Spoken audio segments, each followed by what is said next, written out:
Muling pagbangon ng alab. Isang kwento ng karangalan, pag-ibig, at paghihiganti. Sa mundong pinaslang ng digmaan, may mandirigmang muling nagbalik mula sa anino. Ngunit sa likod ng kanyang lakas, may puso pa ring sugatan. Hanggang saan ang kayang isakripisyo ng isang Diyos, para sa pamilya? Huwag kalimutang mag-like, comment, at subscribe para sa susunod na kabanata. Pakinggan mula umpisa hanggang dulo para sa buong karanasan ng kwento. Kabanata 1 hanggang Kabanata 10. Kabanata 1. Humihip ang hangin, at nagliparan ang mga dahon. Hinailan ni Lucas Gray ang kanyang Amerikana at muling tumingin sa kampo na matagal na niyang kinasanayan, pati na rin sa mga pamilyar na mukha. Mariin niyang pinisil ang kanyang panga. Umalis na tayo. Tumalikod si Lucas at umakyat sa pintuan ng helikopter na matagal nang naghihintay sa gilid. Sa likuran niya ay mga pangkat ng matatangkad, matipuno, at maskuladong kalalakihang nakahanay ng maayos. Bagaman may luha sa kanilang mga mata, tuwid pa rin silang nakatayo sa malamig na hangin at sabay-sabay na tinaas ang kanilang mga kamay upang magbigay ng isang formal at marangal na saludo militar. Paalam mula sa Assault Team, Kapitan. Paalam mula sa Special Forces, Kapitan. Paalam mula sa Logistics Team, Kapitan. Sa gitna ng tuloy-tuloy na pag-ikot ng mga propeller ng helikopter, sunod-sunod na narinig ang malalakas na sigaw. Paano yun ng sigasig at pagmamalaki? Kapitan, kaya mo ba talagang tiisin? Mahinang sabi ni Jordan na may lungkot sa mga mata habang pinupunasan ang luha at isinara ang pinto ng helikopter. Humandar ang mga pakpak ng helikopter at ito'y lumipad paitaas. Ang pamilyar na kampo at mga tropa ay unti-unting naging maliliit na marka sa lupa. Tinanggal ni Lucas ang kanyang tingin at may bahagyang ngiti sa labi. Darating at darating ang katapusan ng lahat ng bagay. Wala na akong dahilan para manatili pa rito. Nanatili siya sa lupang iyon ng 6 na buong taon. Sa loob ng 6 na taong iyon, mabilis na umangat si Lucas mula sa pagiging bagong recruit hanggang sa pagiging isang general na may malaking kapangyarihan matapos ang iba't ibang karanasang muntik na niyang ikamatay. Ang hindi matatalong Falcon Regiment na nasa ilalim ng kanyang pamumuno ay matatag na binabantayan ang malawak na teritoryo sa paligid ng estado ng Calico. At si Lucas ay naging pinakamakapangyarihang Diyos ng digmaan sa mga mata ng 10,000 miyembro ng Falcon Regiment dahil sa kanyang pambihirang kakayahan sa pamumuno at pakikidigma. Wala nang nangahas sa kupin ng Calico, dahil ito ngayon ay mahigpit na napoprotektahan. Matapos makamit ang tagumpay, maaari na siyang magretiro, kahit siya ay 28 taong gulang pa lamang. Lumipad ang helikopter patimog tungo sa pinakamalapit na paliparan. Inilabas ni Lucas mula sa kanyang dibdib ang isang lumang bulsa orasan, kung saan naroon ang isang medyo naninilaw na litrato. Isa iyong larawan nilang dalawa ng isang dalagang babae, kuha 6 na taon na ang nakararaan. Noon, siya ay medyo inosente pa. Ang mukha ng babae ay maganda, mardelicado, at napakapinong tingnan. Bahagyang nakabusangot ang kanyang mga labi, at ang kanyang mga malinaw at kumikislap na mata ay tila tumitingin mismo sa kamay ni Lucas sa litrato. Ang tagpong noon ay tila isang biro lamang, ngunit malinaw pa rin sa kanyang alaala. Mapait na ngumiti si Lucas habang nagsimulang alalahanin ang mga pangyayari 6 na taon na ang nakalipas. Noong panahong iyon, si Cheyenne Carter, na bagong nagtapos sa kolehiyo, ay naitatag na ang Brilliance Corporation gamit ang kanyang tapang at talino, dahilan upang maging tanyag at hinahanga ang babaeng CEO. Ngunit agad na nasira ang kanyang imahe. Ang batang magandang CEO na may karisma ay biglang nasangkot sa iskandalo, di umano'y nagkaroon siya ng relasyon sa driver ng kumpanya. Ginawang malaking balita iyon ng media at naglabas ng sari-saring masasamang tsismis at kasinungalingan. Nasira ang reputasyon ni Cheyenne sa isang iglap, at bumagsak ang Brilliance Corporation na kanyang itinayo. Walang nag-abala na alamin ang katotohanan, sila pala ay nalasan lamang. Ang publiko ay interesado lang sa tsismis, at ang pamilyang Carter ay gusto lamang takpan ang iskandalo. Sa huli, ang driver ay pinakasalan si Cheyenne at naging asawa niya. Ngunit hindi na iligtas ng kasal na iyon ang imahe ni Cheyenne at ng mga Carter. Pinagtawanan at pinuna ng lahat ang dating pinakamagandang babae sa Orange County, at pinag-usapan ang mahirap na driver na nagkaroon ng kapalarang makapasok sa mayamang pamilya. Ang mahirap na driver na iyon ay si Lucas. Pareho nilang alam ang totoo tungkol sa kanilang kasal. Di nagtagal, tahimik na umalis si Lucas papunta sa kampo militar at nangakong gagawa ng pangalan para maging karapat-dapat siya sa babaeng minsang itinuring na paborito ng langit. Lumipas ang 6 na taon, at sa wakas ay bumalik siya na taglay ang tagumpay. Tinitigan ni Lucas ang babae sa litrato, puno ng pagsisisi at kalungkutan. Naisip niya kung kamusta na kaya siya pagkatapos ng mahabang panahon ng pagkawalay. Sa wakas, nakabalik din tayo. Iniunat ni Jordan ang kanyang likod at tiningnan si Lucas, na may bakas ng pagnanasa sa nakaraan sa kanyang mga mata. Dumaan silang dalawa sa masikip na pila sa Orange County International Airport at basta na lang umorder ng fast food sa mall sa labas ng paliparan. Kapitan, Lucas, dito ka ba talaga sa Orange County lumaki? Kalmadong tumango si Lucas. Matagal na silang hindi nakabalik sa Orange County, at ngayong naroon na muli sila, marami pa silang kailangang asikasuhin. Mommy, gusto ko si Mommy, biglang umalangaw-ngaw ang iyak ng isang batang boses malapit sa kanila. Tumigil si Lucas sa paglakad. Sa hindi maipaliwanag na dahilan, tila hinayla ng inosenteng pag-iyak ang kanyang damdamin. Sinundan ni Lucas ang tunog ng pag-iyak habang tinutulak ang mga tao sa paligid. Isang batang babae ang nakatayo sa ilalim ng billboard malapit sa kanya at umiiyak, basang-basa ng luha ang mukha. Ang bata ay mga 4 o 5 taong gulang, may hawak na stuffed rabbit sa kanyang mga bisig. Ang kanyang maliit na mukha ay kasing kinis ng jade, at ang kanyang malalaking madidilim na mata ay puno ng luha. Ang maliit at marikit niyang ilong ay bahagyang sumisinghot dahil sa pag-iyak, kaya't lalo siyang naging kaakit-akit at kaawa-awa, isang tanawing pumisil sa puso ni Lucas. Lalo na dahil tila pamilyar ang batang ito kay Lucas. Sa sandaling iyon, nakita rin siya ng bata, at biglang tumigil ito sa pag-iyak. Puno ng sorpresa ang mga mata nito, at biglang tumakbo papunta kay Lucas at niyakap ang kanyang hita. Daddy! Natigilan si Lucas, walang masabi, at hindi alam kung ano ang gagawin. Kabanata 2. Sa tabi, kumurap si Jordan at napasigaw, Lucas, kamukha mo talaga ang batang yan. Kailan ka nagkaroon ng anak? Ni minsan hindi ka namin narinig na nagsabi tungkol dito. Huwag kang magbitiw ng kalokohan. Medyo naguluhan si Lucas. Ito ang unang pagkakataon sa buong buhay niya na may batang yamakap sa kanyang hita ng buong tiwala at tinawag siyang, Daddy. Pagkatapos mag-isip sandali, lumuhad siya, hinaplos ang buhok ng batang babae, at malumanay na sinabi, hindi ako ang daddy mo. Nagkamali ka lang. Nawala ka ba sa mga magulang mo? Hahanapin natin sila. Nang marinig iyon, tumingin ang batang babae kay Lucas na may gulat sa mga mata at biglang humagulgol. Daddy, masama ka. Ayaw mo na sa akin. Napatigil si Lucas, hindi alam ang gagawin. Matapos ang mahabang pag-aalo, sa wakas ay napapayag niya ang bata na sumama sa kanya patungo sa service counter ng mall. Ipinaliwanag ni Lucas sa mga staff doon na may batang nawawala at ibinigay ang lahat ng detalye bago siya umalis sa mall. Pag-alis niya, umiiyak pa rin ng malakas ang batang babae, halos mapabalik si Lucas dahil sa awa. Sa kasamaang palad, may mahalaga pa siyang dapat ayusin. Kung hindi, mananatili sana siya hanggang dumating ang mga magulang ng bata. Makalipas ang ilang sandali, isang babae ang nagmamadaling tumakbo papunta sa service counter ng mall at niyakap ang umiiyak na batang babae, paon ng labis na kalungkutan. Amelia, pasensya na kung nahuli ako. May halong takot pa rin sa kanyang dibdib. Kanina, balak lang sana niyang magbanyo saglit, ngunit nakasalubong niya ang isang kliyenteng istorbo na pinigilan siya ng matagal bago tuluyang umalis. Sa paglipas ng mga taon, iningatan niya ang kanyang anak na parang buhay niya mismo. Kung may nangyaring masama sa kanyang anak, hindi niya kayang isipin pa. Mommy, nakita ko si Daddy kanina. Pero sabi niya nagkamali lang daw ako, paano ako magkakamali? Siya si Daddy, sabi ng batang babae, nakabusangot at halos maiyak.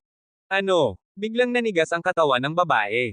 Sa labas ng mall, 8 matatangkad at matitipunong bodyguard na may mabagsik na aura at nakasuot ng mga mamahaling suit ang lumapit kay Lucas at huminto sa harapan niya. Lahat ng mga mata ay napunta sa kanila.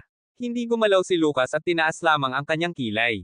Ginoong Gray. Naghiwalay ang mga bodyguard, at lumitaw ang isang matandang lalaki at isang lalaking nasa gitnang edad sa likuran nila. Ang matandang lalaki, na may puting buhok at balbas, ay mga 50 o 60 anyos na, at nakasuot ng perpektong malinis na suit. Matalas at buhay pa rin ang kanyang anyo.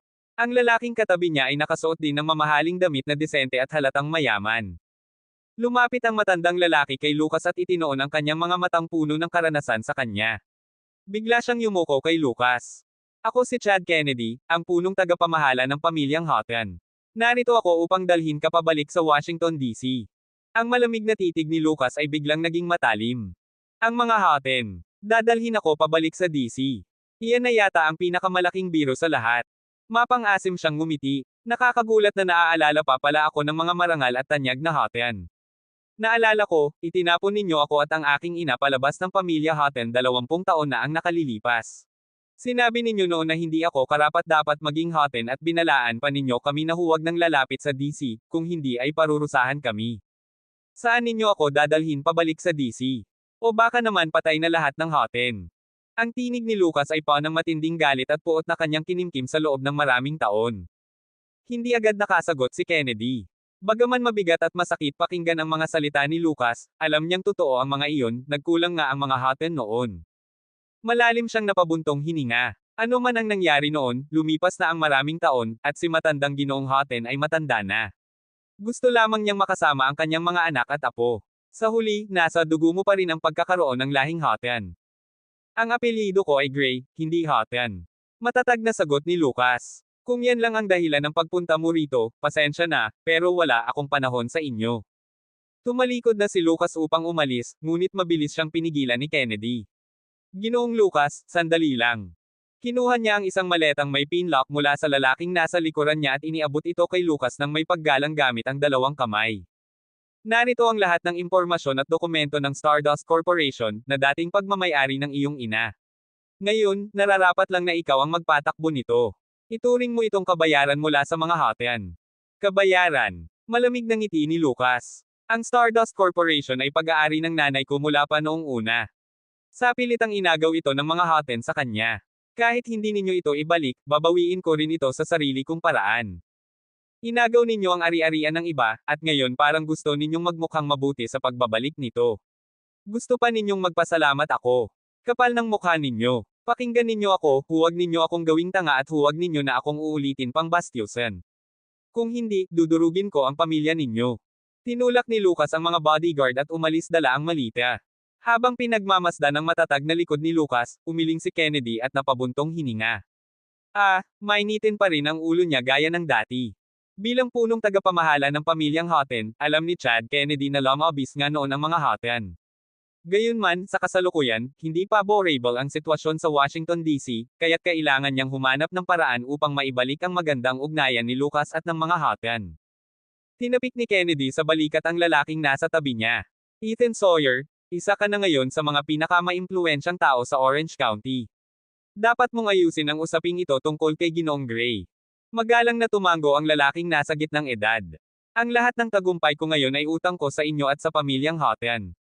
Tama lang na ako na ang gumawa nito. Huwag kayong mag-alala, gagawin ko ang lahat upang matulungan si Ginoong Gray.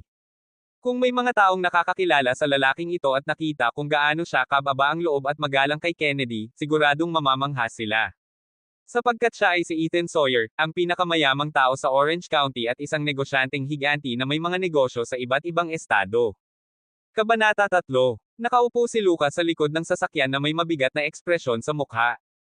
Ang biglaang paglitaw ni Kennedy ay nagbalik ng mga alaala na matagal na niyang ayaw alalahanin. Noon, tinawag siyang isang bastardo, isang anak sa labas, at pinaalis sila ng kanyang ina mula sa kanilang tahanan, habang lahat ng kanilang ari-arian ay kinuha.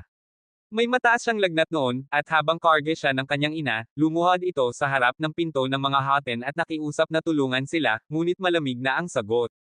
Mas mahigit, hindi namin pakialam sa buhay ng mga hindi kabilang sa pamilyang Hoten. Pagkatapos noon, nagpalipat-lipat sila ng lugar hanggang makapunta sa Orange County, kung saan nagsumikap ang kanyang ina para lang mabuhay silang mag-ina. Kahit mahirap ang buhay, napalaki siya ng kanyang ina hanggang sa siya'y tumanda. Ngunit dahil sa matinding pagod sa loob ng maraming taon, nagkasakit ito at tuluyang bumagsak. Noon, bagong graduate pa lang si Lucas sa kolehiyo, at ang maliit niyang kita ay kulang na kulang para sa malaking gastusin sa ospital. Napilitan siyang lunukan ang kanyang pride at humingi ng tulong sa mga Hoten, ngunit tinanggihan siya ng walang awa at pinagtawanan pa. Doon niya naramdaman ang sukdulang galit at puot sa pamilya ng kanyang ama. Pagkalipas ng ilang panahon, siya at si Cheyenne ay nalason at naging dahilan ng isang iskandalo na kumalat sa buong lalawigan. Dahil dito, pinilit siya ng mga Carter na pakasalan si Cheyenne. Pumayag siya, kapalit ng 50,000 piso, o $50,000, na gagamitin niya para sa pagpapagamot ng kanyang ina. Ngunit nang makabalik siya sa ospital, huli na ang lahat, pumanaw na ito. Lubos siyang nawasak noon. Nabigo siyang iligtas ang kanyang ina, at pakiramdam niya'y hindi siya karapat-dapat kay Cheyenne.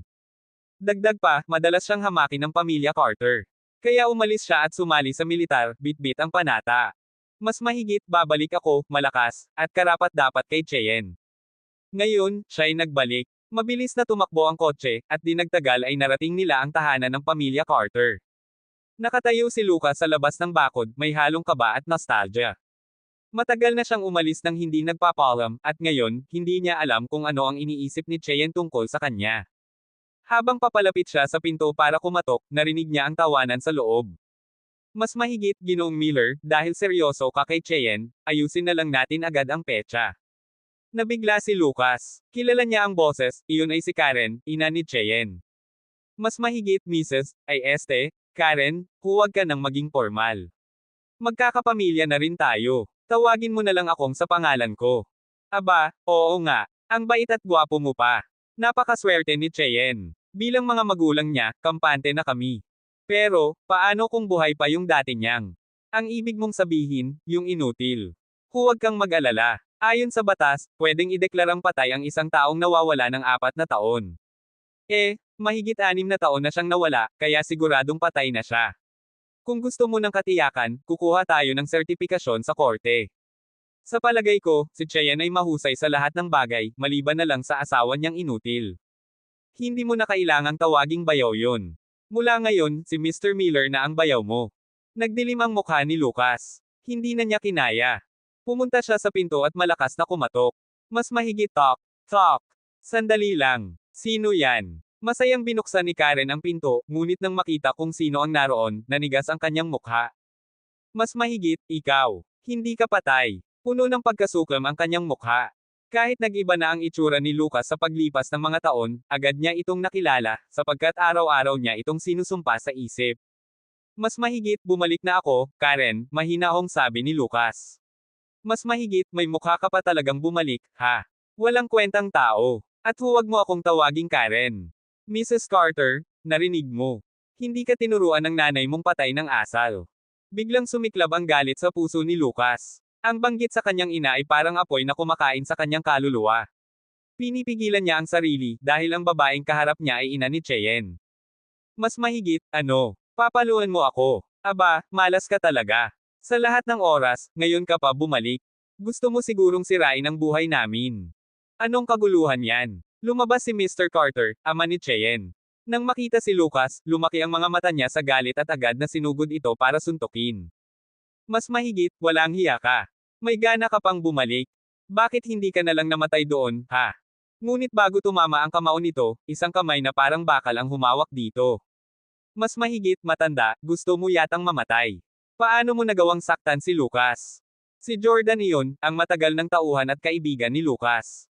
Sa mga mata nito ay malamig na titig, at ramdam ng lahat ang matinding aura ng kamatayan na nagmula sa kanya. Namutla si Mr. Carter sa takot. Kabanata 4. Umatras ka, sigaw ni Lucas kay Jordan. Ito ay usapang pampamilya. Lumabas ka muna. Ayaw man ni Jordan, sumunod pa rin siya. Tiningnan niya ng masama ang mga magulang ni Cheyenne bago umalis. Puno ng galit ang mga magulang ni Cheyenne, ngunit hindi na sila muling nang ahas na saktan si Lucas. Ang nakakatakot na titig ni Jordan ay nakapagpatigil sa kanila, at kahit papaano ay nagkaroon sila ng kaunting pag-aalinlangan kay Lucas.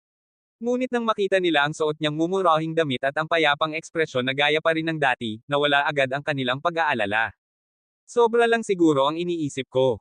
Ang isang walang kwentang tao ay mananatiling walang kwentang tao. Anong ginagawa mo riyan sa may pinto? Pumasok ka na, kaiyahiya kang tao. Galit na sabi ni Karen habang binubuksan ang pinto at pumasok. Sumimangot ng malamig ang ama ni Cheyenne, halatang ayaw sa presensya ni Lucas. Sumunod si Lucas at pumasok sa bahay. Sa sandaling iyon, masigla ang sala ng mga Carter dahil puno ito ng mahigit 10 kamag-anak. Nang makita nila si Lucas na pumasok kasunod ng mga magulang ni Cheyenne, marami sa mga nakakakilala sa kanya ang napakunot noo. Di ba ito, yung walang kwenta? Bakit bumalik bigla? Sino? Siya ba yung sinasabi niyong inutil kanina? Di ba patay na raw siya? Sino ba nakakaalam? Ang tagal na niyang nawala. At ngayon na makikipag-engage si Ginoong Miller kay Cheyenne, bigla siyang sumulpot. Ano kaya ang binabalak niya? Siguradong may masama siyang intensyon. Tinignan ni Lucas ang mga tao sa paligid, ang ilan ay dati nang nanlilibak sa kanya, at ang iba na may ngayon lang niya nakikita. Pinakapansin-pansin ang isang binatang nakaupo sa gitna ng sopa, at siyang sentro ng atensyon ng lahat. Tinatayang nasa kalagitnaan hanggang huling bahagi ng 20s ang edad nito, nakaporma ng pino, gel ang buhok, at may bahagyang eye bags. Halatang mahilig sa alak at babae. Naisip ni Lucas na ito marahil si Ginoong Miller, ang bagong kasintahan na pinili ng mga Carter para kay Cheyenne, na siyang pinag-uusapan ng lahat. Tahimik na ngumisi si Lucas. Itong basurang to ang itinuturing nilang kayamanan. Ngunit wala si Cheyenne sa sala, at medyo nadismaya si Lucas na umaasang makikita ito. Mainit ang ulo ni Karen nang magsalita. Sige, ayaw na naming makipag-usap pa sayo. Ang dahilan lang naman kung bakit nandito ang lahat ay ang kasal ni Ginoong Miller at Cheyenne. Buti na lang dumating ka, hindi na namin kailangang kumuha pa ng death certificate mo sa korte. Pag-uwi ni Cheyenne, agad kang makipaghiwalay sa kanya. Tahimik lang si Lucas. Biglang nagtawanan at nanlait ang mga kamag-anak na naroon. Ano? Ayaw mong makipag-divorce? Syempre ayaw. Ang hirap-hirap na nga niyang mapakasalan ang pinakamagandang babae sa Orange County at makadikit sa mga Carter. Syempre, kakapitin niya ng mahigpit. Ang kapal ng mukha. Di ba niya alam na wala siyang binatbat kay Ginoong Miller? Walang hiya talaga. Tingnan mo nga ang itsura niya, mukha siyang pulubi. Ni hindi siya karapat-dapat magdala ng sapatos ni Ginoong Miller. Umalis ka na lang. Mariing tumipis sa mesa ang ama ni Cheyenne at sumigaw. Sasabihin ko sa'yo ang totoo. Hindi ko hahayaang magdusa ang anak ko kasama mo. Ano bang maibibigay mo sa kanya, isang taong walang pera? Kung may konsensya ka pa, at kung tunay kang lalaki, makipaghiwalay ka na lang. Huwag mo nang sayangin ang oras ni Cheyenne. Pumikit si Lucas at nanatiling kalmado. Kung ayaw na talaga sa akin ni Cheyenne, kaya niyang sabihin sa akin ng direkta. Makikipag-divorce ako agad. Pero kayo, wala kayong karapatang manghimasok sa amin. Mariin niyang sabi habang nakatingin sa mga tao sa paligid. Ano? Ang inutil na ito ang nagsasabing wala kaming karapatan. Magagalit na sana sila nang biglang may tumawa, dahilan para mapahinto ang lahat. Si Ginoong Miller yata ang magsasalita. Siyempre, kailangang maghintay sila. Nakaupo si Seth Miller sa sopa, nilalaro ang mamahalin niyang relo at malaking singsing habang sinusuri si Lucas. Ikaw yata yung, di ba? Saan ka ba napunta nitong mga nakaraang taon? Tanong ni Seth. Walang emosyon si Lucas nang sumagot, nabubuhay lang. Muling natawa si Seth at pumalakpak. Tumayo siya at nagsalita, mas mabuti kung huwag mo na akong pilitin na pahirapan ka. Hindi ka karapat-dapat kay Cheyenne. Kahit sinong hanggal, alam kung bakit mo kinakapit ang sarili mo sa mga Carter. Kinuha niya ang isang tseke sa bulsa. Heto, 30,000. Sapat na yan para mabuhay ka ng ilang taon. Gamitin mo ang utak mo, kunin mo to at maglaho ka, bago ka pa mawala ng kahit ano, pagbabante ni Seth. Inabot ni Lucas ang tseke habang tinitingnan siya ng lahat na may panghahamak. Kita nyo, pera lang talaga ang gusto. Ang talunan ay talunan. Siguradong ngayon lang siya nakakita ng ganitong halaga. Isang pitik lang ni Ginoong Miller, ayon, kinuha agad ng basurang yan ang pera. Sok! Biglang narinig ang malutong na tunog, dahilan para tumigil ang lahat at mapatingin kay Lucas nang hindi makapaniwala. Pinunit ng inutil ang tseke. Pinunit niya ang zekeng nagkakahalaga ng 30,000 dolyar. Nabaliw na ba siya? Hindi makapaniwala ang lahat habang marahang itinapon ni Lucas ang mga piraso ng pinunit na tseke. Seth Miller, isa ka lang tagalabas. Wala kang karapatang makialam sa aming dalawa. Kabanata 5. Ikaw. Galit na sigaw ni Seth, agad siyang napuno ng matinding galit. Wala pang sino mang nang ahas na maging ganoon ka nga sa kanya. Kasing galit din niya ang mga Carter, at sabay-sabay silang sumugod para palibutan si Lucas, na parang handa siyang saktan anumang oras. Habang umiinit ang tensyon, biglang bumukas ang pinto. Anong nangyayari dito? Biglang bumilis ang tibok ng puso ni Lucas, at nanigas ang buong katawan niya. Hindi niya kailanman nakalimutan ang pamilyar na tinig na iyon, nakatatak na ito sa kanyang isipan. Nakatayo lang siya, hindi lumilingon. Ilang beses na niyang inisip at paulit-ulit na pinrakte sa kanyang isip kung paano sila muling magkikita ni Cheyenne. At ngayon, narito siya, partikular na pumunta para makita ito. Ngunit nang marinig niya ang banayad nitong boses, bigla niyang naisip paano ko siya haharapin. Ano ang dapat kong sabihin sa kanya? Ngunit hindi napansin ni Cheyenne si Lucas, na nakatalikod sa may pinto. Pagpasok niya, agad niyang nakita ang mga kamag-anak na nakapalibot kay Seth Miller. Napakunot ang noo ni Cheyenne. Kamakailan lang ay paulit-ulit na nagpapahayag ng pag-ibig si Seth sa kanya at hindi tumitigil sa pangungulit, dahilan ng labis niyang pagkainis. Kanina lang, nakita niya ang sobrang kintab na sports car ni Seth na nakaparada sa harap ng bahay nila. Bakit ka na naman nandito? Nasabi ko na sayo, hindi kita kailanman isasaalang-alang, galit na sabi ni Cheyenne. Ingatan mo ang pananalita mo kay Seth. Saway ni Karen, saka dali-daling nagsabi, buti at nandito ka na. Bukas pa ang korte, kaya makipag-divorce ka na agad sa walang kwentang yan. Ano? Naguguluhang tanong ni Cheyenne, nang biglang tumakbo ang batang babae sa tabi niya papunta kay Lucas, kumikislap ang mga mata. Daddy, Daddy, nandito ka para makita ako. Daddy, nabigla si Cheyenne at itinigan ang paningin sa lalaking nakatalikod na hindi niya pinansin kanina. Ang pamilyar na tangkad, ang forma ng katawan, bigla siyang napatigil. Siya. Lumuhad si Lucas, iniabot ang kamay, at niyakap ang batang babae na mahigpit na nakayakap sa kanyang hita. Pinagmasdan niya ito ng mabuti. May manipis itong kilay, magagandang matang kumikislap, at maliliit na labing hugis diamante. Halatang maganda ito kahit hindi pa ganap ang mga katangian. Kaya pala parang pamilyar, isang Carter pala siya. Naisip ni Lucas, magkahawig sila ni Cheyenne. Maaaring siya ba? Habang iniisip ang posibilidad na iyon, kumabog ng malakas ang dibdib niya.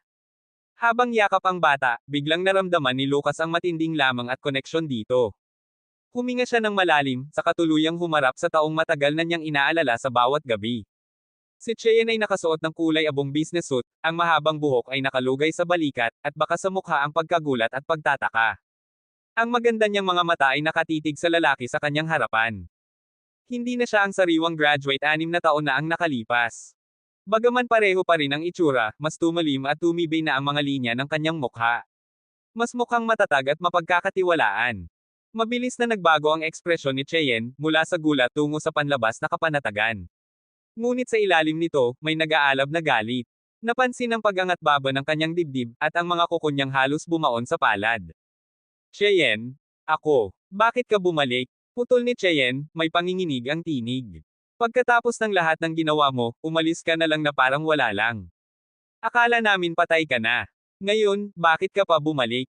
Punong-puno ng galit ang tingin niya kay Lucas. Noon, silang dalawa ay natrap sa isang hotel matapos silang malagyan ng gamot at naging malaking iskandalo iyon. Para maitago ang kahihiyan, pinilit ng mga Carter na ipakasal agad si Cheyenne kay Lucas. Bagaman wala silang damdamin noon, nagpasya si Cheyenne na tanggapin ang tadhana, nagugugulin ang buong buhay niya kasama si Lucas, dahil wala na rin naman siyang magagawa. Ngunit hindi niya inasahang ninakawin ni Lucas ang $50,000 mula sa kanyang ama at bigla na lang maglalaho matapos silang ikasal. Isa siyang sinungaling. Nang lumaon, nadiskubre ni Cheyenne na buntis siya. Matagal siyang nag-alinlangan ngunit pinili niyang panatilihin ang sanggol. Ngunit habang siya'y buntis, nalugmok sa sunod-sunod na krisis ang kumpanya ng kanilang pamilya. Dahil sa labis na stress at galit, maaga siyang nanganak. Samantala, may mga taong sinamantala ang pagkakataon at inagaw ang Brilliance Corporation. Sa tuwing naaalala ni Cheyenne ang lahat ng hirap at sakit na pinagdaanan niya, napupuno siya ng labis na puot at galit sa lalaking walang puso, ang lalaking umalis nang hindi nagpapalam. Bumalik ka ba para guluhin ulit ang buhay ko? Ano bang kasalanan ko sa'yo at gusto mo akong sirain ng paulit-ulit? Halos nagliliyab sa galit ang kanyang mga mata habang nagiging mapula. Hindi man siya umiyak, pero labis na nasaktan si Lucas sa anyo niya. Noon, nang umalis siya ng walang palam, alam niyang nasaktan niya si Cheyenne ng labis, at iyon ay kasalanang hindi na niya kayang mapunan kailanman. Pasensya na, iyon lang ang kaya niyang sabihin, puno ng matinding pagsisisi, bagaman alam niyang walang silbi ang mga salita. Ramdam ng maliit na batang babae ang tensyon, kaya mahigpit niyang niyakap ang leeg ni Lucas at sumigaw, "Mommy." Pumikit si Cheyenne at pilit na pinakalma ang sarili, ayaw niyang matakot ang kanyang anak. Bakit ka umalis noon? Umalis ako dahil, gusto kong maging karapat-dapat na maging asawa mo. Tunay na iyon ang nararamdaman ni Lucas. Ngunit kahit mabuti ang kanyang hangarin, alam niyang mali ang paraan ng kanyang ginawa. Mapait na ngumiti si Cheyenne, hindi naniniwala kahit kaunti. Kung ganun, bakit mo ninakaw ang pera ng tatay ko bago ka umalis? Anong pera? Gulat at naguluhan si Lucas. Kabanata 6. Huwag ka nang makipagtalo. Agad na sigaw ni Karen. Wala kang pera noon at wala kang maipagmamalaki. Naging mabait pa kami dahil pinayagan ka naming magpakasal sa anak namin, binigyan ka namin ng pagkain at tirahan. Pero ninakaw mo pa ang pera namin nung hindi kami nakabantay at tumakas ka. Napakunot ang noo ni Lucas at dali-daling ipinaliwanag, walang ganon. Noong panahon na yon, humiram ako ng 50,000 kay William. Pero ibinalik ko rin iyon sa parehong gabi. Kalokohan. Malinaw na ninakaw mo yon. Singit ni Karen na galit bago tumingin kay William, ama ni Cheyenne. Sige nga, sabihin mo. Pinahiram mo ba siya, o ninakaw niya talaga? Humph, pinakasalan niya ang anak ko, bakit ko siya pahihiraman ng 50,000? Malinaw na ninakaw niya at saka tumakas. Sagot ni William. Ha, ganun pala yon. Masyado kang mabait sa kanya. Kung ako yan, matagal ko na siyang kinasuhan at ipiniit. Tama, ngayon ko lang nalaman ito.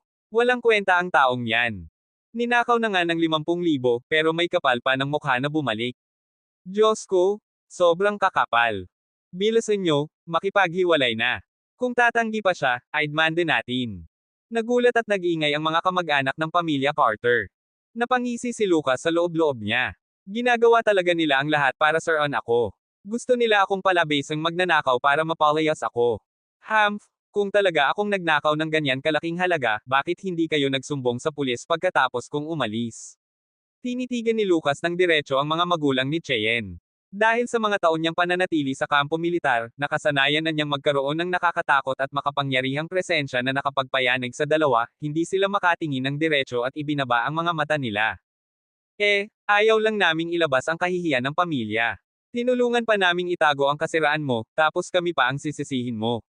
Walang hiya ka, sigaw ni William, pero halatang wala siyang kumpiyansa sa sarili. Alam niyo naman ang totoo sa puso ninyo.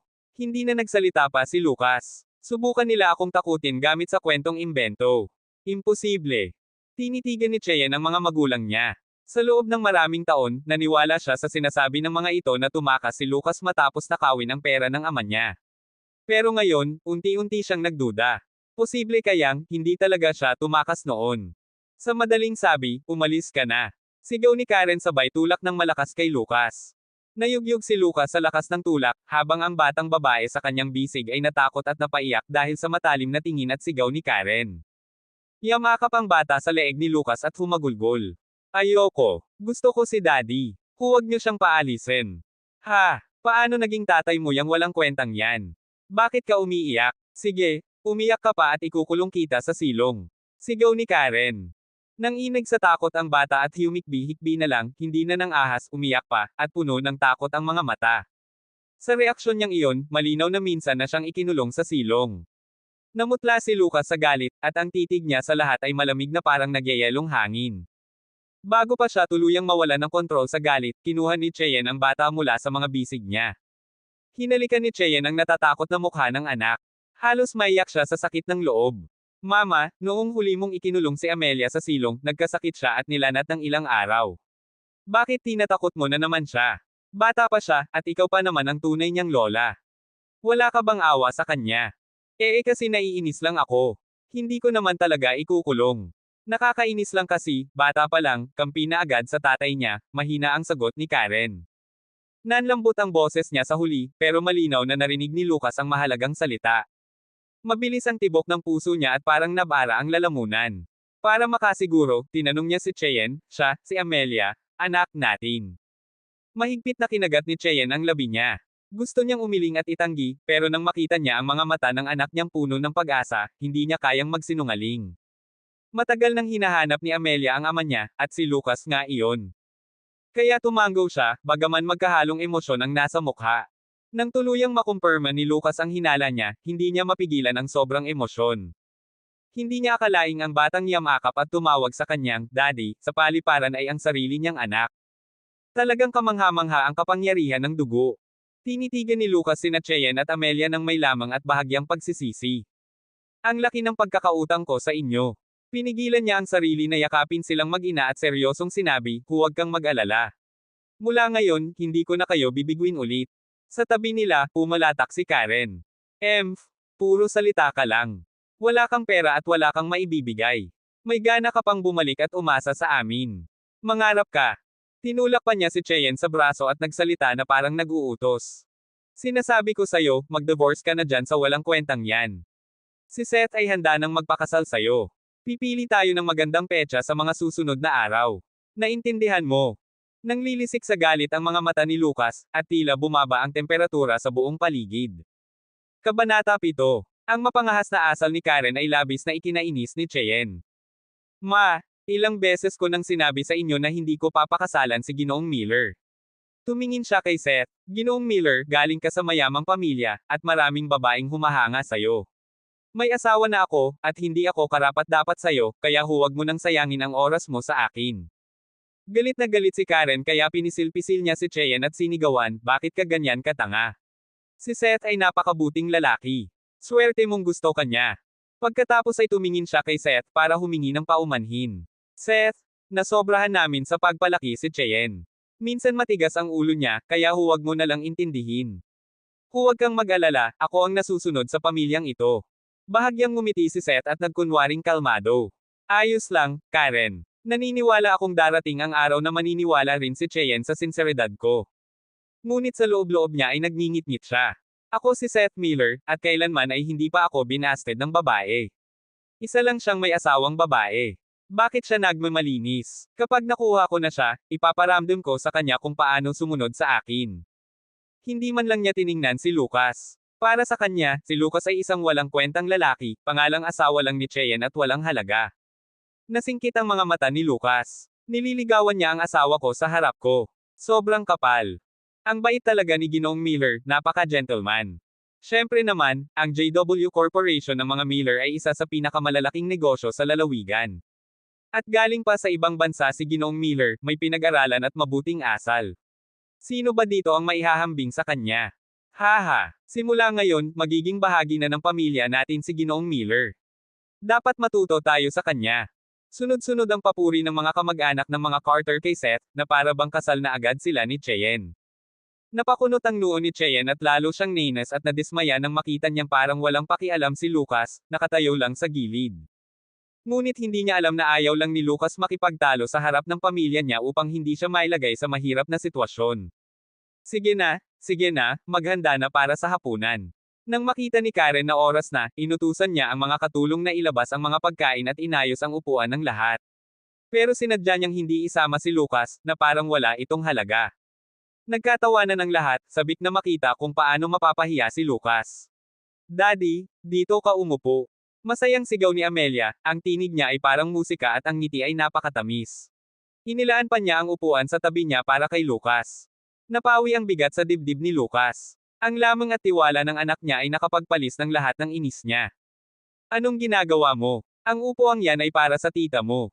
Kung gusto mo yang walang kwentang yan, bumaba ka at tumayo ka na lang sa tabi niya. Sigaw ni Karen habang binuhat si Amelia mula sa upuan at itinapon pa ang bangko sa sahig. Nalungkot si Amelia, at napuno ng luha ang mga mata. Ma, naman. Isipin mo naman ang okasyon ngayon. Agad na binuhat ni Cheyenne ang anak niya at inilagay sa kondongan, puno ng sakit sa dibdib, bago tumingin kay Lucas. Mahigpit niyang sinabi, umupo ka na. Nang makaupo na silang lahat, ngumiti si Seth. Halos makalimutan ko. Hindi ko pa pala nababati ang ating maliit na may kaarawan ngayon. Kinuha niya ang isang magarang kahon at iniabot. Sana magustuhan ito ng munting si Amelia. Napatigil si Lucas. Kaarawan pala ngayon ng anak ko. Napakawalang hiya kong ama. Nabalot ng guilt ang puso niya. Magalang na nagpasalamat si Amelia at binuksan ang kahon habang hinihikayat ng mga kamag-anak.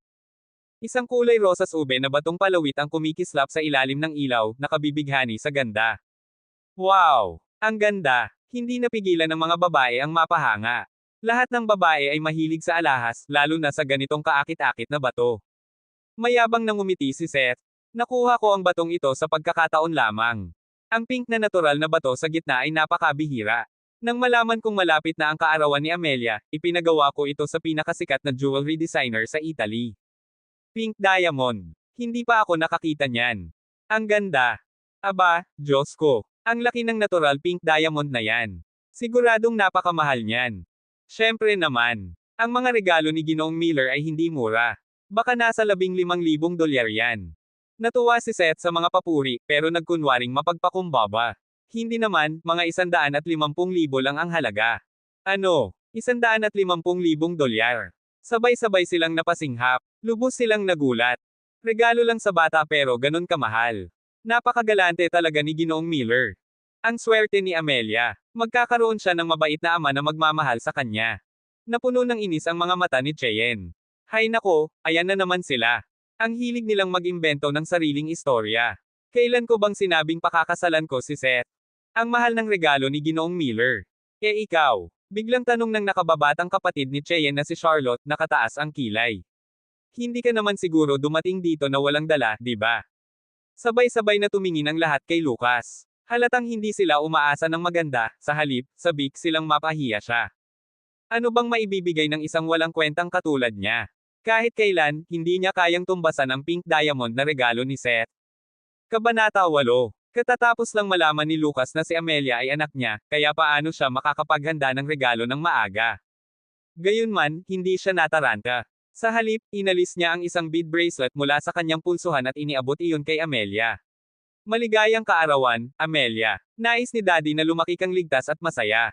Nakuha ni Lucas ang moonstone bracelet na iyon sa hangganan, at ibinigay iyon sa kanya ng kanyang mga nakatataas bilang gantimpala. Mukha itong ordinaryo, pero isa itong bihirang kayamanan. Inabot ni Charlotte ang bracelet at mabilis na inagaw ito. Pagkatapos silipin, napatawa siya ng may panunuya. Ang pangit ng regalo mo. Binigyan siya ni Seth ng bihirang hiyas, tapos ikaw, ang tunay niyang ama, ay nagbigay lang ng mumurahing bracelet. Hindi mo ba ikinahihiya iyan? Lahat ay inusisa ang bracelet at nang malinaw nilang makita ito, napatawa sila. Ang bead bracelet ay gawa sa kung anong murang puting kahoy. Magaan ito, at bawat bead ay tila may mantsa ng dumi. Maliwanag na isa itong mababang kalidad na bracelet na hindi bibilhin kahit sa tindahang dolyar lamang ang presyo. Lahat ay nagtawanan, at kahit bata pa, naramdaman ni Amelia ang pangungutya sa kanilang halakhak. Inagaw ni Amelia ang bracelet mula kay Charlotte at niyakap ito sa kanyang dibdib.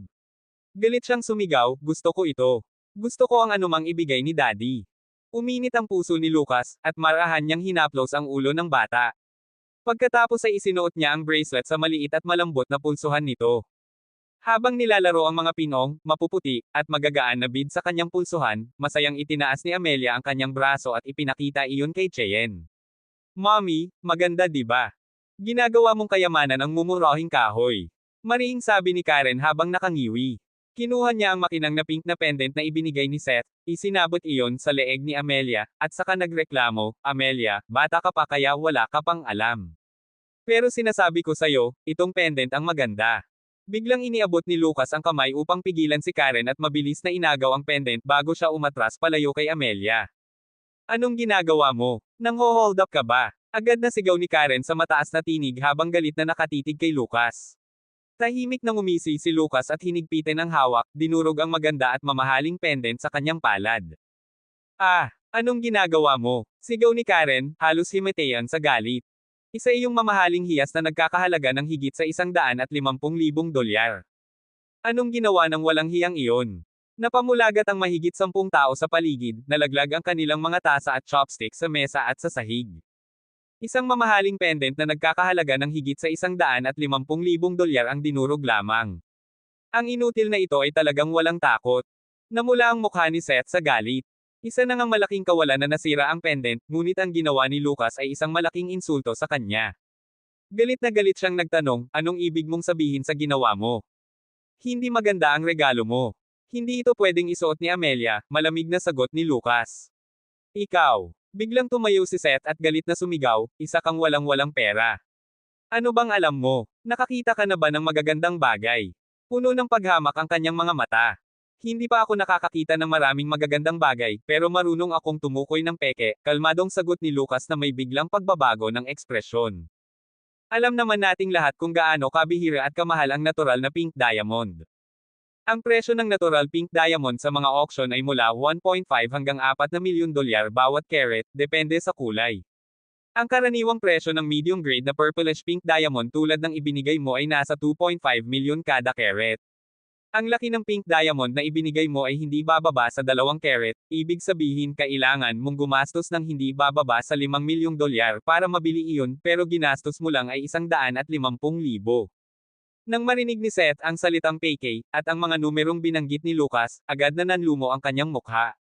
Ngunit paano niya aaminin na binigyan lang niya ng ilang libong dolyar ang kanyang mga tao para bumili ng kung anong hiyas na basta na lang pinili? Matindi ang titig ni Seth kay Lucas, parang gusto siyang batasin ng tingin. Ang mga presyo na binanggit mo ay presyo sa auction. Paano kung nakuha ko ito sa murang halaga? Hindi natakot si Lucas sa kanya at marahang ibinoko ang palad upang ipakita ang mga piraso ng durog na bato. Mukhang nagkamali ka yata. Ang tunay na pink diamond ay hindi nadudurog ng kamay. Nanlumos si Seth at hindi makapagsalita. Alam ng lahat na ang diamond ay ang pinakamahirap na natural na material sa mundo, at mahirap itong putulin. Sino ang makakadurog nito gamit lamang ang kamay? Agad na naintindihan ng mga tao sa paligid na ang pink diamond pendant na ibinigay ni Seth, na kinainggitan pa nila kanina, ay isang peke. Kung ibang tao lang ang nagbigay ng peking hiyas, siguradong pagtatawanan nila ito. Pero dahil si Seth ang gumawa, sino ang maglalakas loob na pagtawanan siya? Nakita nila ang maitim na mukha ni Seth kaya nagmadali silang gumawa ng palusot para sa kanya. Hindi naman propesyonal na tagasuri ng hiya si Mr. Miller, kaya natural lang na magkamali. Bakit mo siya kailangang pahiyain ng ganyan? Tama. At saka kahit may problema, maganda pa rin naman ang disenyo ng pendant. Pero dinurog mo ito. Sobra ka naman. Gusto lang niyang ipakita na magaling siya. Sok! Ang taunan na ito ay nagbigay lang ng murang kahoy na bracelet. Anong karapatan niyang pintasan ang regalo ni Seth? Malamig na tumingin si Lucas sa kanila. Kung peke lang itong bato, ayos lang sana. Pero ang bagay na ito ay gawa sa Heinrichite. Alam niyo naman siguro kung gaano karaming radiation ang ibinubuga ng Heinrichite, di ba? Paano niyo maisusuot ang ganitong bagay palagi? Tinusok niya ng matalim na tingin ang lahat. Nang inig at natahimik ang lahat, iniiwas ang kanilang mga mata. Yung ilan na nakahawak sa pendant kanina ay palihim na pinunasan ang kanilang mga kamay sa damit dahil sa takot. Kaya, tumingin si Lucas kay Seth na pinagpapawisan na ang noo, at naglabas ng nakakatakot na aura. Binigyan mo ng pendant na may mataas na radiation ang isang 5 taong gulang. Ano talaga ang layunin mo? Kabanata Siyam. Lubos na nabigla si Seth sa aura ni Lucas kaya kusa siyang umatras ng isang hakbang. Nang makabawi siya, labis siyang naiinis at nagngangalit sa galit. Natakot siya sa isang walang kwentang tao. Kahit saglit lang iyon, malaking kahihiyan iyon para sa kanya. Sumigaw si Karen kay Lucas, tumahimik ka. Ano bang alam mo? Kahit nagkamali si Mr. Miller at mali ang nabili niya, siguradong hindi iyon sinadya. Anong kalokohan iyang sinasabi mong may radiation? Wala kang alam, taunan ka. Isa sa mga kamag-anak na may malaking tiyan ang tumayo at sumabat, tama. Ni minsan hindi ko pa narinig ang tungkol sa Heinrichite. Paanong isang walang kwenta gaya mo ay alam iyon? Huwag kang mag-imbento ng pangalan at subukang linlangan kami. Nanlamig ang mga mata ni Lucas. Si Karen ay ina ni Cheyenne kaya hindi niya ito kayang pahiyain pero iba ang kaso ng ibang kamag-anak. Lumapit siya sa kamag-anak na may malaking tiyan at nagsabi, kung sinasabi mong nagsisinungaling ako at walang masama sa bagay na ito, subukan mo nga. Inabot ni Lucas ang mga durog na piraso ng diamond, at kumilos na parang ipapahid ito sa kamag-anak na iyon. Tigil! Tigil! Huwag kang lumapit! Agad na sigaw ng kamag-anak na may malaking tiyan habang umatras at nakatamba ng ilang upuan. Umatras din ang mga tao sa paligid at natakot habang nakatitig sa mga durog na piraso sa kamay ni Lucas, na para bang nakikita nila ang isang mabangis na hayop. Nagkaroon ng kaguluhan sa bulwagan. Tama na. Sa gitna ng kaguluhan, si Cheyenne na tahimik na karga ang anak ay biglang bumato ng mangkok sa sahig, na nagpatigil sa lahat. Huminga siya ng malalim at lumapit kay Seth. Pasensya na kung nabasag ang pendant na ibinigay mo kay Amelia. Babayaran ko iyon. Nanatiling maginoo si Seth sa harap ni Cheyenne. Umiling siya at nagsabi, regalo ko iyon talaga kay Amelia. Hindi ko akalaing magiging biro ito dahil sa pagkakamali ko. Mabuti na lang at hindi mo ako sinisisi. Paano ko naman hahayaang bayaran mo iyon? Pipili na lang ako ng isa pang regalo para kay Amelia bilang kapalit. Salamat pero hindi na kailangan, magalang ngunit malamig na pagtanggi ni Cheyenne. May gusto pa sanang sabihin si Seth, ngunit lumampas na sa kanya si Cheyenne at lumapit kay Lucas. Tinitigan niya ang mga durog na piraso sa kamay ni Lucas, napakunot ang noo, at tinanong ng may inis, bakit hawak-hawak mo pa iyan? Hindi ka ba natatakot na masaktan ang kamay mo? Ngumiti si Lucas at masunaring sumunod kay Cheyenne papunta sa kusina upang maglinis at maghugas ng kamay. Tinitigan sila ni Seth, puno ng selos at galit ang kanyang mga mata. Sa sandaling iyon, isang mamahaling binagong Mercedes-Benz G-Wagon ang huminto sa harap ng bahay ng mga Carter, kasunod ang 2 kotse pa. 2 tao ang bumaba sa kotse at malakas na kumatok sa pinto. Sino yan? Galit na tanong ni Karen na lubos nang naiinis sa gulo sa loob, at lalong nadagdagan pa iyon dahil sa malakas na katok. Akala niya ay nakakuha siya ng mamahaling hiyas na nagkakahalaga ng higit sa $150,000 mula kay Seth, ngunit peke pala iyon. Bukod pa rito, mataas ang radiation. Matagal niyang nahawakan ang pendant at ngayon ay labis siyang nababahala. Ngunit nakakahiya namang maghugas ng kamay sa harap ni Seth. Lalong ikinairitan niya iyon. Binuksan niya ang pinto ng may pagkainis at sinermonan, bakit ba kayo kumakatok nang? Hindi pa siya tapos magsalita nang matigilan siya sa nakita. 2 matangkad at matipuno na parang mga tore ng bakal na bodyguard ang nasa pinto. Agad siyang natahimik. Nilunok niya ang laway at maingat na nagtanong, sino ang hinahanap ninyo? Pasensya na, ito ba ang bahay ni William Carter? Tanong ng lalaking nasa 50 anyos na mukhang isang butler. Hinahanap ninyo ba ang asawa ko? Nang marinig ni William ang kanyang pangalan, lumapit siya mula sa sala. Nang makita niya ang tao sa harap niya, nanlaki ang kanyang mga mata. Hindi ba ito si Louis Alcott, ang punong butler na palaging kasama ni Ethan Sawyer, ang pinakamayamang tao sa Orange County? Agad na bumaba si William sa hagdan at yumuko ng may ngiti. Hindi ko alam na kayo pala ito, Mr. Alcott. Patawad at hindi ko kayo naasikasong salubungin ng maayos. Ngunit bago pa niya makipagkamay sa sikat na butler, biglang sumingit si Seth at inunahan siya. Ngumiti si Seth ng buong sigla. Anong dahilan ng pagpunta ninyo rito, Mr. Alcott? Isang karangalan na makita kayo rito. Pumasok po kayo. Kumunat ang noo ni Luis. Sino ka? Ako po si Seth Miller, anak ni David Miller, ang may-ari ng JW Corporation. Ilang araw pa lang ang nakalipas, kami ay. Wala akong kilalang ganyang tao. Malamig na putol ni Luis bago pa makapagtapos si Seth. Hinailapan niya ang kamay niya at kumuha ng panyo upang panasan ito. Ni hindi man lang siya tiningnan.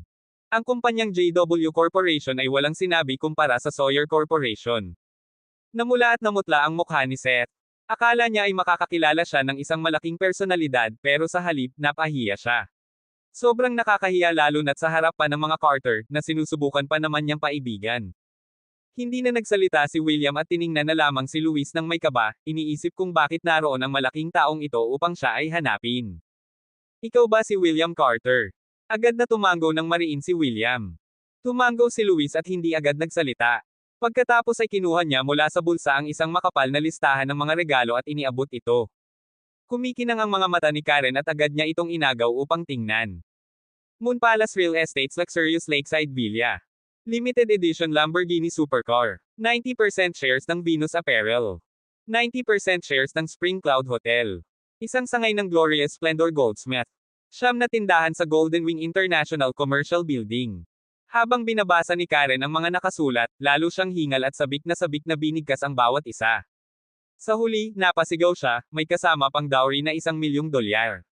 Diyos ko! Napasigaw siya at namula ang mukha na parang kamatis habang mahigpit na pinisil ang braso ni William. Honey, nananaginip ba ako? Kabanata 10. Si William Carter, ang ama ni Cheyenne, ay napangiwi at napasigaw sa sakit dahil sa pagkakabaon ng matutulis na kuko ni Karen sa kanyang balat. Gayunman, hindi siya makadaing dahil pakiramdam niya ay nananaginip lamang siya. Hindi niya inaalis ang tingin sa pulang listahan ng mga regalo, parang lilipad ito kung sakaling siya ay pumikit. Inutusan ni Luis ang dalawang bodyguard na kunin mula sa kotse ang isang malaking kahon na binalot ng pulang seda at ilagay ito sa gitna ng bakuran. Hindi maalis ng mga tao ang tingin nila sa kahon. Pagkatapos ng kanyang gawain, hindi na nagtagal pa si Luis. Subalit palihim siyang commandant kay Lucas, na nakatayo sa dulo ng karamihan, bago siya umalis. Pagkaalis niya, agad na binuksan ng mga naroon ang kahon at tinanggal ang takip. Tumambad ang tambak ng mga perang papel na nakakasilaw sa dami, pati na rin ang susi ng kotse, mga titulo ng lupa, at mahigit sa 10 sertipiko ng pagmamay-ari ng shares.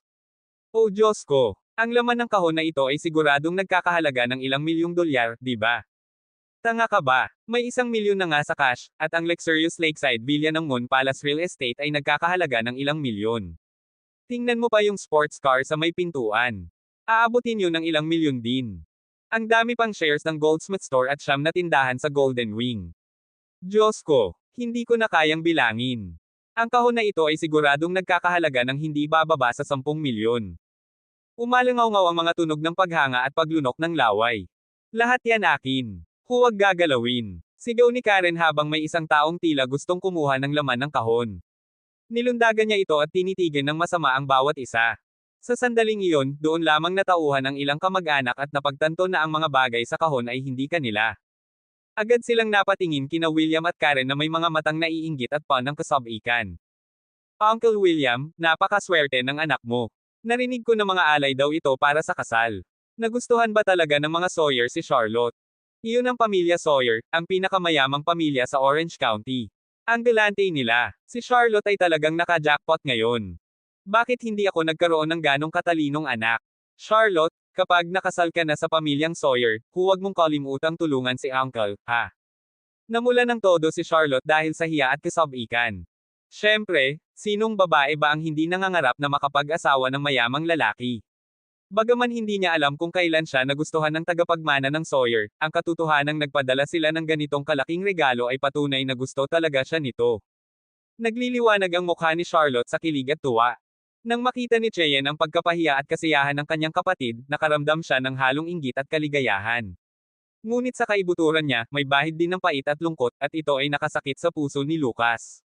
Lumapit si Lucas kay Cheyenne at mahinahong nagsabi, sa totoo lang, lahat ito ay para sa'yo. Ano? Tanong ni Cheyenne, na hindi agad narinig ng malinaw dahil sa pagkalito. Ngunit si Charlotte, na nasa tabi lang, ay narinig iyon at biglang nagalit. Anong sinabi mo?